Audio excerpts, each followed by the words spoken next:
Política se faz com P maiúsculo, como o Lula e o senador Renan Calheiros. Vem comigo.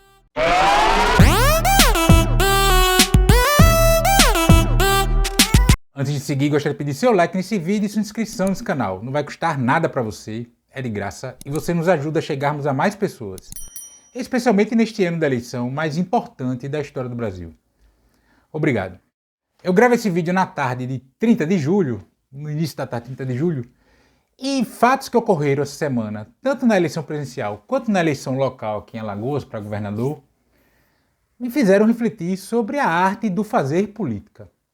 Né? E por que eu iniciei esse vídeo dizendo que política se faz com P maiúsculo, como Lula e o Renan Calheiros. E antes de eu entrar na questão específica das situações que me fizeram ter essa reflexão, deixa eu primeiro explicitar aqui o que é que eu entendo fazer política com P maiúsculo. Primeiro que a política, a gente diz assim, a gente tem o primeiro corte e o corte ideológico, né? Para além de direita e esquerda, mas o conjunto de ideias que move a nós como indivíduos ou a nós enquanto segmento, grupo, etc. A partir daí, você tem a conjuntura do momento. O que a conjuntura permite que você faça para materializar o que o seu desejo ideológico entende como concepção de sociedade. No caso da eleição, o que a conjuntura diz? Primeiro, para você ganhar a eleição e depois conseguir governar a ponto de executar, fazer o mais próximo possível daquilo que você entende de visão de sociedade, daquilo que você ideologicamente, cidadão ou partido ou grupo, enxerga como deve ser um governo, enfim. Né? E aí é isso que eu entendo como atuar politicamente. E se alguém consegue fazer política dentro desses moldes, né, fazer a política mesmo, dentro desses moldes, entendendo, correlacionando essas questões, está fazendo política com P maiúsculo. Vamos dar o caso de Lula. Eu poderia falar da questão do Lula, dessa construção dessa frente ampla, tendo o Alckmin na sua vice, né, que é um ex-adversário político, e isso é um fato marcante, quer você goste do Lula ou não, quer você goste do Alckmin ou não. Do ponto de vista político, num comparativo, vamos lá, pode ser até grosseiro, é como se, para evitar a reeleição do Donald Trump, o Barack Obama voltasse a ser candidato a presidente dos Estados Unidos, tendo George W. Bush como vice. É mais ou menos isso, essa composição Lula e Alckmin. Para além disso, o Lula lidera as pesquisas de intenção de voto não por conta das articulações que vem fazendo. Né? A eleição presidencial desse ano, ela aponta que os eleitores querem uma mudança de governo, não querem mais a continuidade do governo Bolsonaro. E Lula foi o nome da oposição que captou essas intenções de voto para si. Aí a gente tem N fatores para apontar isso. Né? Inclusive o fato de Lula ter sido já presidente 2 vezes, ter tido um governo muito bem avaliado, né? E ser muito conhecido do eleitorado. Né? E ter atendido às necessidades, né? Em boa medida, senão não teria sido bem avaliado nos seus governos. E quando eu falo bem avaliado, eu estou falando de mais de 80% de bom e ótimo. Né? Ele atendeu os anseios da população do eleitorado brasileiro. Então, a gente tem uma conjuntura que a gente tem um governo que as pessoas não querem continuidade, e a gente temos um candidato de oposição que conseguiu captar esses votos para si. Né? É por isso que Moro não emplacou, não tem segunda via, terceira via, Simone Tebet, Ciro Gomes, nada disso. Uma parte porque foi governo, e aí o eleitor não consegue ver diferenças entre esses candidatos e o atual governo. Foi assim, principalmente o caso do Moro, né, o caso mais emblemático, mas os outros nomes, Simone Tebet, essas coisas aí, essa turma aí, né, que fazem discurso na área econômica igual, semelhante, mesma coisa do Bolsonaro, então não tem diferença. E se é para votar em alguém que vai continuar, eu voto no que já está. Né? No caso do Ciro Gomes, ele foi engolido pelo candidato Lula, aí é a questão do indivíduo Lula, que é muito maior que o indivíduo Ciro Gomes. Né? E o Ciro Gomes vai sair menor dessa eleição, já falou agora que se perder a eleição para presidente não vai mais tentar o Planalto, ou seja, já sabe que desistiu, perdeu, não tem condições, né? Só uma hecatombe pode fazer o Ciro ao menos chegar ao segundo turno. Então isso não está dado, não vai acontecer, né? E ele errou porque ele fez uma leitura de conjuntura equivocada. Ou se fez uma leitura de conjuntura correta, entendeu a forma de atuar nessa conjuntura de forma equivocada. Lula tem jogado nessa pré-campanha, né? Então vamos tratar como pré-campanha, apesar de já ter tido as convenções, mas já é campo eleitoral há muito tempo, mas enfim, é praticamente parado, né? E aí, essa semana, a gente teve dois fatos que estão repercutindo, enfim. Um já é mais em vias de se concretizar e outro ainda ali, mas deve acontecer e para ironia da vida, que foi o aceno do André Janones, candidato do Avante, em conversar com Lula e admitir que pode retirar sua candidatura à presidente da República para apoiar Lula já agora no primeiro turno. O André Janones, em que pese ser um ilustre desconhecido, ele tem 2% dos votos, inclusive aqui em Alagoas ele é pontuado, né? Chama a atenção o fato dele ser pontuado, mas enfim, né? E ele retirar essa candidatura. E chamou a atenção que ele foi às redes sociais falar da humildade do Lula, que lidera as pesquisas amplamente, não precisaria do apoio do André Janones, mas disse que queria conversar com o André Janones.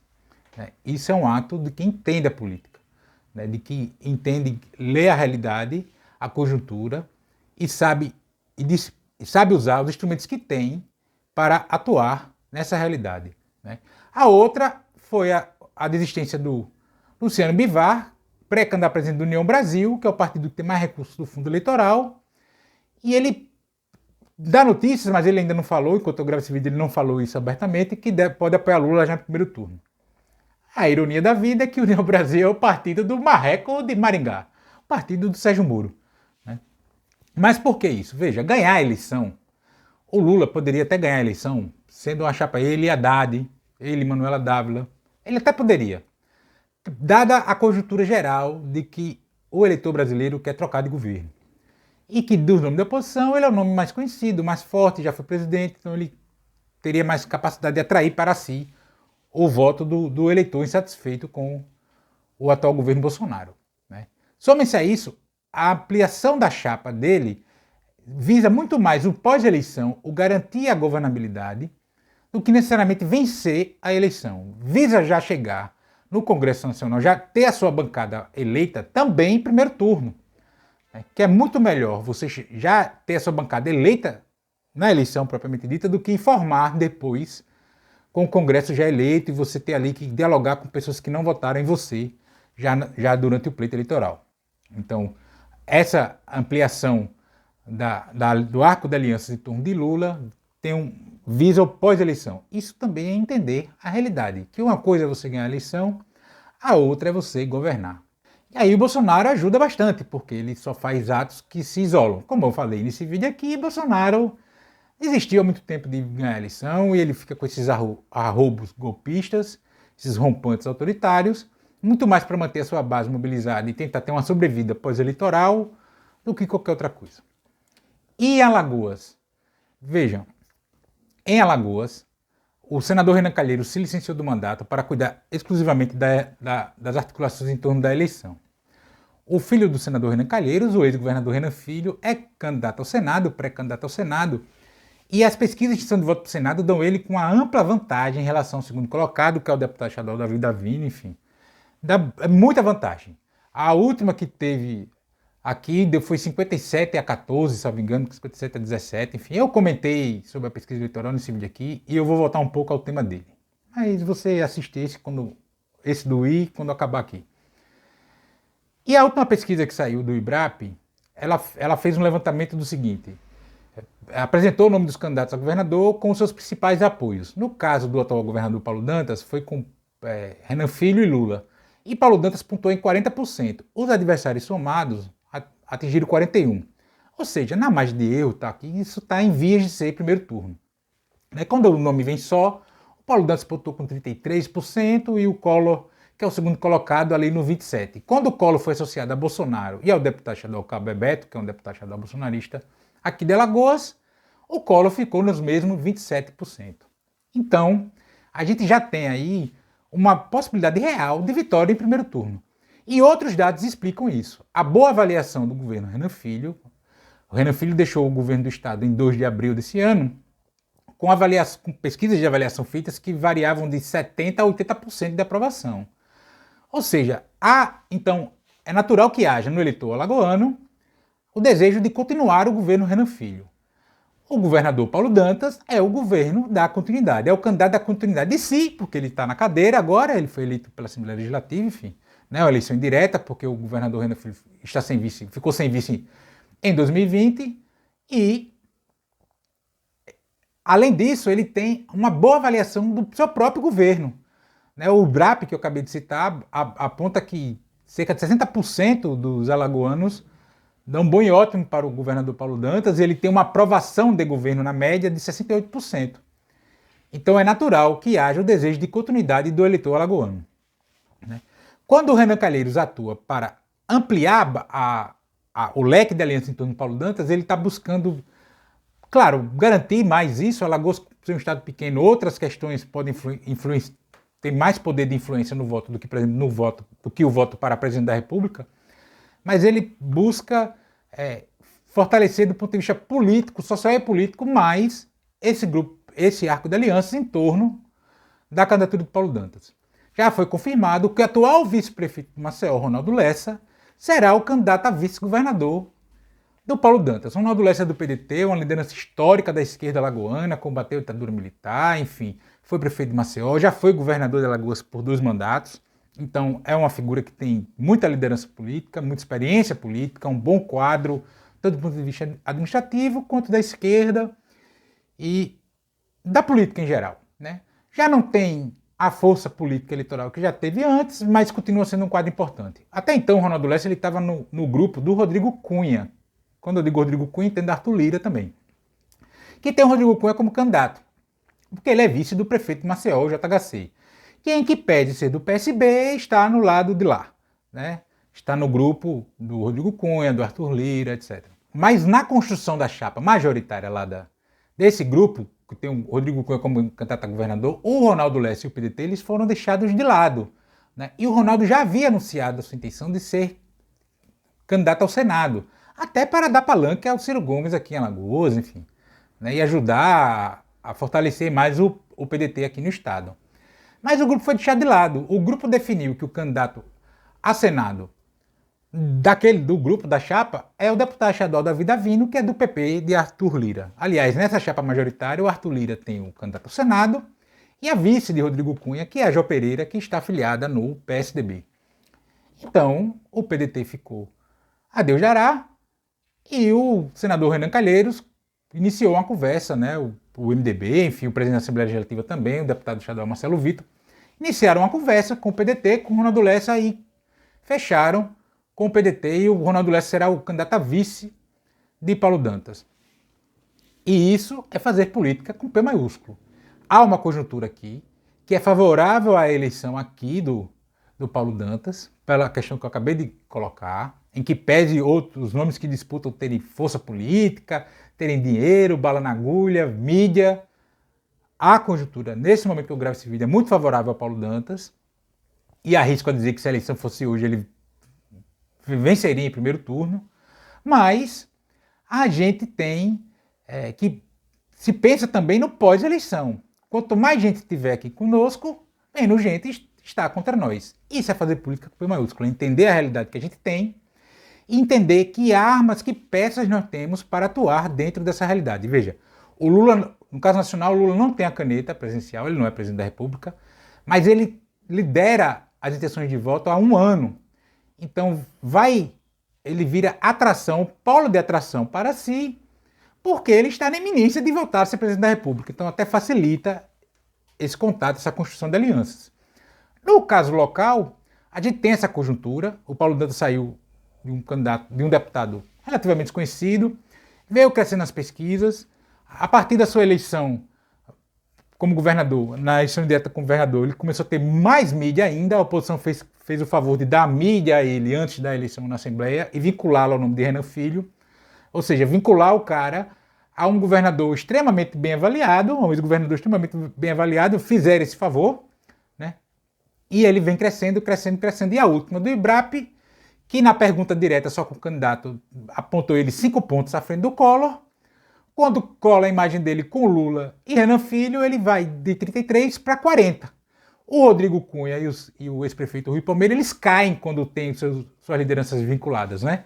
Quando o candidato é vinculado às lideranças. O Rodrigo Cunha foi vinculado ao prefeito de Maceió e ao deputado federal Arthur Lira, e ele caiu, né? Ele caiu pontos. A mesma coisa o ex-prefeito de Maceió, Rui Palmeira. Então, vejam, eleitores deles, já que o Collor se manteve no mesmo patamar, foram eleitores de Rodrigo e de Rui, quando viram que Paulo Dantas é o candidato de Lula e Renan Filho, mudaram de voto. E aí agora a gente tem mais a questão do Ronaldo Lessa, que o vice, além da simbologia de ter o Ronaldo Lessa como vice, pelas questões que eu já coloquei aqui, atrai ainda mais possibilidade de gente para fortalecer essa chapa. E vejam, o Ibrap deu 40 para o Paulo Dantas, 41 para o resto. Então todo corinho que entra reforça a possibilidade real de primeiro turno. Veja, eu estou falando isso com base na última pesquisa do Ibrap, né, que fez esse levantamento com as imagens dos candidatos e de seus principais apoios vinculados, né? Até porque a campanha eleitoral será feita assim. Ou você tem dúvida de que o Paulo Dantas vai ficar aparecendo na televisão, vai fazer campanha na rede social, etc., colando a imagem do Renan Filho e do Lula. Ou o próprio Collor vai fazer campanha sem o Bolsonaro nas costas dele aqui? Não vai fazer, né? Já o Rodrigo Cunha, não sei se vai colocar o Arthur Lira nas costas dele, pela rejeição, mas vai colocar o JHC, né? Então é isso que a gente tem que entender, é quando colar nisso, né? E cada vez mais os indecisos estão diminuindo. E quanto menos indeciso, menos o poder de televisão importa. Mas esse leque amplo de alianças na coligação já de agora garante mais tempo na televisão. Porque apoio, seja ele qual for, político, simbólico, de estrutura, ninguém nega, nunca é demais. E isso é fazer política com P maiúsculo. No caso de Alagoas, se Lula não tem a caneta presidencial, o caso de Alagoas há a caneta do governo do estado. E isso é um componente a mais para atrair alianças. Eu tenho um candidato que vai para a reeleição, que já está liderando as pesquisas, né, que teve uma subida excelente. Saiu de terceiro quando não tinha o Collor, né, era o último dos principais, considerado desconhecido, lidera as pesquisas e, repito, pode ganhar no primeiro turno, né? Isso estou baseando na última pesquisa do Ibrap, que é o do videozinho que eu recomendei aqui, que está no izinho. E você consegue, vai ampliando mais, né? Porque em que pese, não havia também a necessidade do ponto de vista eleitoral propriamente dita, não era uma questão de garantia ou não de vitória, de êxito eleitoral, ter o PDT. E vai ter, né? Outro partido que retirou sua candidatura para apoiar Paulo Dantas foi o Solidariedade, que tinha a Mônica Carvalho, né, socióloga, acho que é socióloga, se eu estiver errado, por favor, me perdoem, Mônica Carvalho como pré-candidata e retirou para apoiar o Paulo Dantas. Então vai todo mundo se juntando aqui. E aí isso vai desidratando o Rodrigo Cunha, vai desidratando o Rui Palmeira, e o Collor se sustenta pelos votos que ele tem próprios e pelo apoio a Bolsonaro. E aparentemente o Collor, assim como o Bolsonaro nacional, bateu no teto. O Bolsonaro, quando vai do primeiro para o segundo turno, ele cresce muito pouquinho. É como se todo o resto do eleitor que não votou no Lula no primeiro turno votasse no Lula no segundo turno. E aqui em Alagoas, segundo essa do Ibrap, o Collor fica inalterado quando o nome dele é associado a Bolsonaro, direto ou não. E aí mostra como é fazer política com P maiúsculo, porque política é isso. Eu tenho uma visão de mundo, eu tenho uma conjuntura e eu tenho instrumentos para atuar dentro disso. O que a conjuntura e a minha visão de mundo permitem o que eu use e até onde eu use esses instrumentos para construir uma condição concreta de onde eu quero chegar. E aí fica a aula de política do ex-presidente Lula e do senador Renan Calheiros. Mas e você, o que acha disso tudo? Comenta aqui. Também peço seu like nesse vídeo e sua inscrição nesse canal. Não vai custar nada para você porque é de graça, assim como eu peço que você também compartilhe esse vídeo em todas as suas redes sociais. No WhatsApp, no Telegram também. Assim você ajuda a trazer mais gente para esse canal, você chama mais gente para cá. E com isso a gente fortalece a luta minha e sua contra o fascismo à brasileira. E nos comentários, sempre lembrando, só não vale xingar, nem falar da mãe do povo. Grande abraço.